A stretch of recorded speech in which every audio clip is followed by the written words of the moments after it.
Aquarius, welcome to this work and money tarot reading. And if you're watching this, Aquarius, trust there's a message here for you. And when you're watching this message, you found it or it's found you. The timing is right. Okay.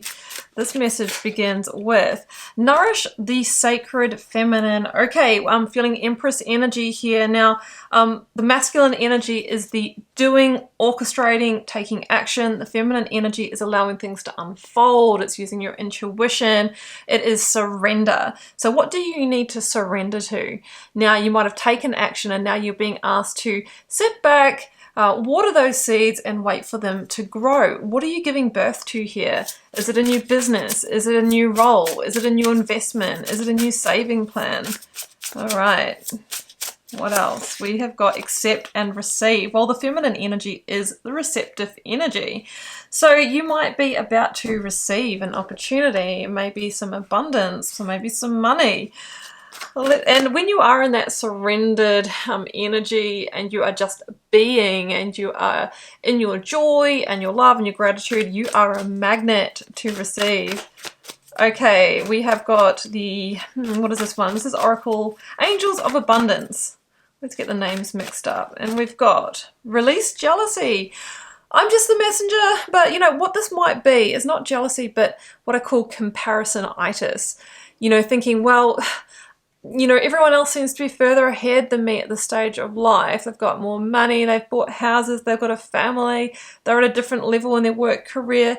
You know, really, you don't know their journey and maybe they're not happy. So it's asking you to release any feelings of jealousy or, you know, in inferiority or, you know, where you're at in your journey, because it says here that it's an affirmation that you don't have something and the universe manifests exactly as you affirm. Let other people's successes inspire rather than frustrate you. If they can have it, so can you. Yeah, look at them as examples of what is possible.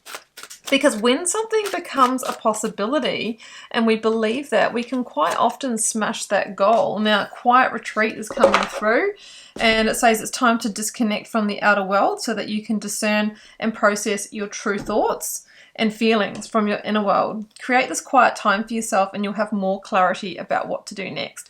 So I see that you are trying to get clarity on your situation so that you can build more abundance. Now, you're also being asked to kind of surrender and let go a little bit, because we can be doing and pushing in all different directions, but sometimes we're just not allowing things to happen, and sometimes we might be pushing in directions that are not in relationship with what we truly want. Let's see what we get from the tarot.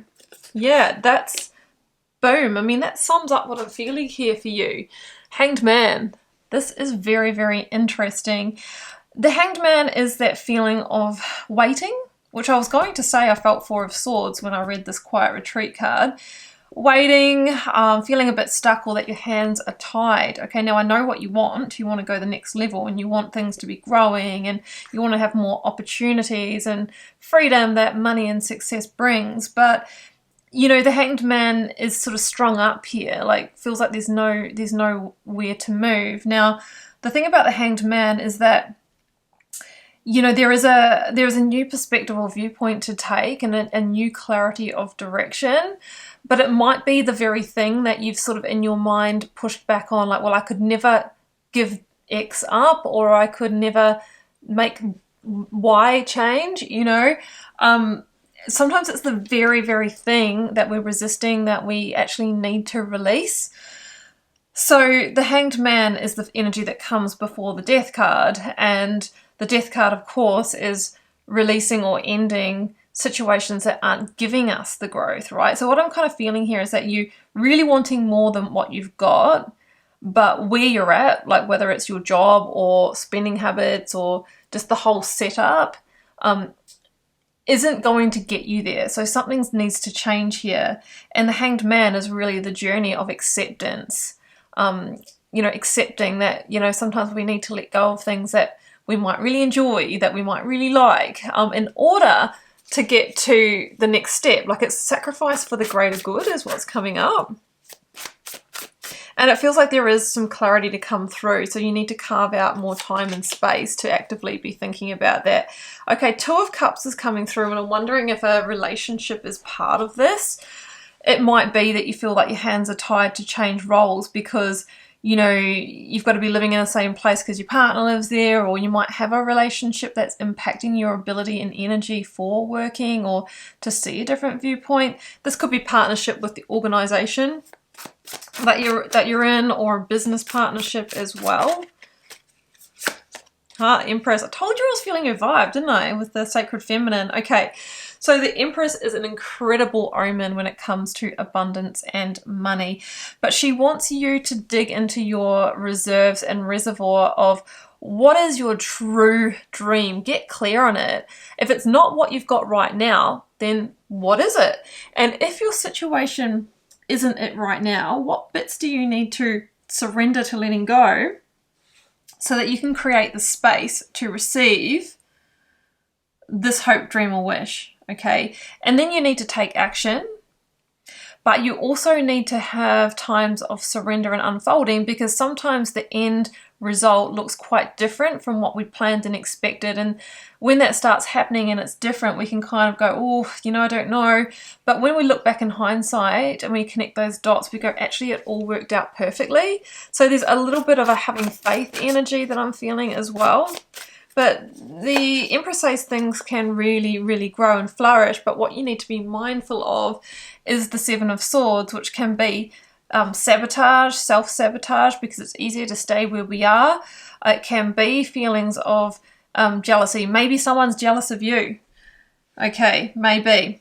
The Two of Cups could be a friend or a partner who is jealous, and maybe, like, we call it tall poppy syndrome here in Australia and New Zealand, where other people don't like to see the success of others because it makes them feel inferior or insecure. Now, maybe people are feeling like that about you. Maybe you're feeling like that about other people. But of course, that is the energy of lack. That's the energy of I'm not enough. So we need to get around that. And it could be that there's a naysayer in your mix as well. Feels like there's just a little bit of a wedge here between you and your dreams. And the Two of Wands is saying, well, look, you need to break free of where you are right now. And there's a component here. For some of you, it's a relationship. For some of you, it's your current job. The Two of Wands says it's time for you to stretch and reach beyond your comfort zone, to push the envelope a little bit. This is actually seeking opportunities further afield than where you are, because you've actually got a lot more potential, but it feels like you can't utilize it in the current situation, maybe because you're afraid to shine, or because someone might be putting you down or undermining you in some way. But you've got this Empress energy, you've got this dream, and it feels like it's just a little bit out of your reach. But if you change your circumstances, and Two of Wands would normally for me be seeking another job, it might be leaving the nest, the home, the relationship, and that's how you really get to that future plan that you have got. Yeah, High Priestess, and she says that you're really at the threshold at the moment of that change. And she says, look, I can't tell you the exact outcome because you need to go on the journey, but what I can tell you is that it's fertile with growth. Absolutely. What else? And we've got the Eight of Swords in reverse here. And yeah, I just feel that there's an entrapment that you need to move beyond. And the Swords, because we've got the 7 and the 8, is normally entrapment of the mind. Somebody else's mind or your own mind. And you need to see things from a different perspective. You might be feeling guilty about leaving a partnership, a business partnership, an employer or a relationship, but that is the very block to you actually getting on and achieving your true goals. 9 of Cups, the fulfillment on your happiness, your contentment, and your pride of actually being able to achieve your career and money goals. So that's what I feel for you, Aquarius. I hope that resonated. If you'd like a personal reading to tune into your specific circumstances, the first link down below will take you to my website where you can check those out. And please do come and follow along on my Instagram if you are interested in daily readings. I'm also starting to make videos about angel numbers and different aspects of spirituality that I can't really bring into the mix on this channel because of algorithmic issues. So I'm really enjoying it over there. I'd love to have you there. And yeah, I'm just wishing you all the love and magic. Do take care. Bye for now.